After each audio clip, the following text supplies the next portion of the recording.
Like to say, hey, welcome back. It's been a while since I've done a video. There is so many amounts of news coming out right now, and I don't pay attention to MSM news. I don't listen to Fox anymore. No CNN, no MSNBC, nothing. Now, this is my opinion and my opinion only. If you get out and you do some digging of what's actually going on out there, because if you would listen to everybody else, they would say the election's over, the Electoral College has spoken, you know, Mr. B is president-elect, everybody needs to quit crying, pick it up and go on about their deal. All right, so let's do a little bit of history here. In 1800, Congress picked the president. 1825, Congress picked the president. In 1876, I believe, Congress picked the president. In 1960, which nobody really pays attention to this one, Nixon against Kennedy, Hawaii come disputed. It was wound up being done in Congress, and Kennedy wound up winning. So it's not over yet. Okay, why isn't it over? Because everybody says the Electoral College did it. All right, Nevada got together. Now, here's where it goes into it. And hang on. I've got it right over here because I've had my nose in it a lot with these other books. That right there. Carry it with me all the time. Got the page in here. There we go. That'd be the article you want to read right through here. We can show it to you. That's how Congress picks the president. Continues on over through here. Okay.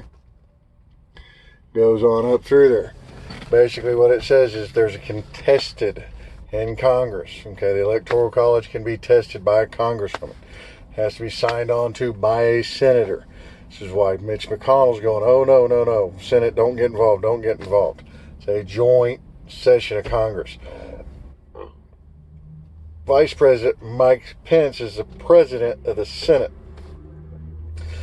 So, here's what happens. Arizona sent up votes for Trump.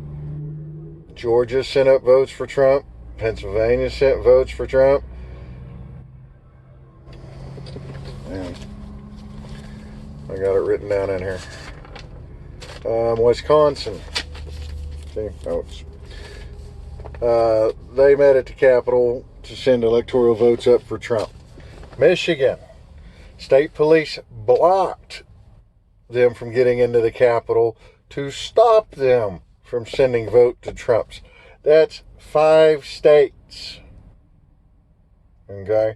Before you'd have 1 or none, maybe 2 at the most. Okay? First time in history that I remember of 5 states sending 4 successful sent alternative. 5th one was blocked, stopped by state police to get into the building to do it legally. They were not given a reason by the police. They were just told they couldn't enter. Sorry. So there's that. So there's legal challenges that goes on. Now, by them doing that, also keeps the lawsuits in those 4 states alive. Keeps on going. So here's how this actually goes according to the Constitution. Is the next date is January 6th. The sealed electoral votes from the state get opened up in a joint session of Congress, and they're counted. A congressman or woman can object to any of it. A senator can object to any of it.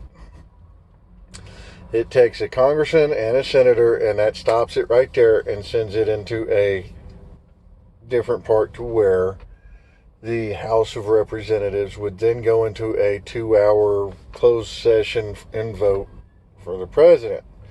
Now, how this would work is simple. 1 state, 1 vote.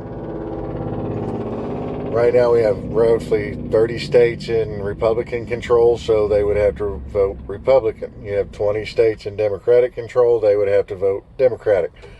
Trump remains president. Okay, so Why is this important? I'm doing this real quick here because everybody's getting ready to go home for the Christmas holiday.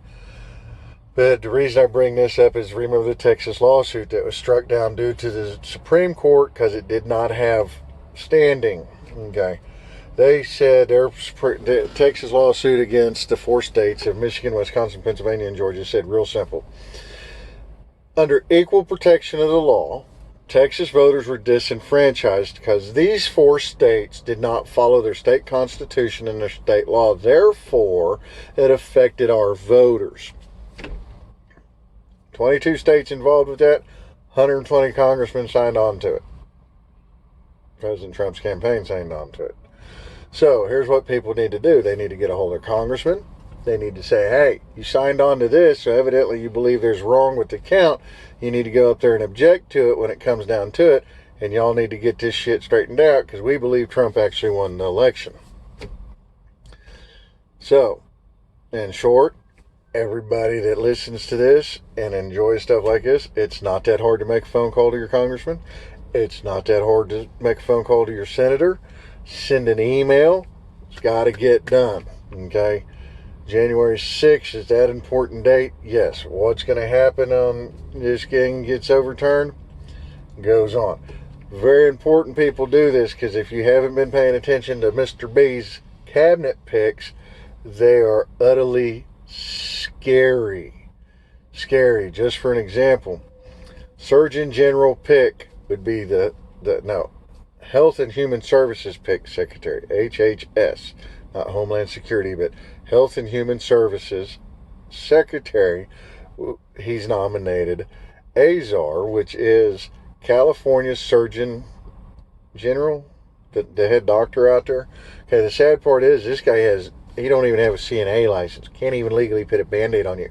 He's an attorney. He's a lawyer. He wants people to be mandated to get all this medical crap done with the vaccine, which, since I've been working my butt off, and I mean literally new deals. I've been to Canada. I've got my butt chewed out there. I've been chewed out in New York and Pennsylvania and all over other places over stupid rules that they've got to control lives, but we're not going to get into all that yet. Just go back, watch the beginning of the video, share it.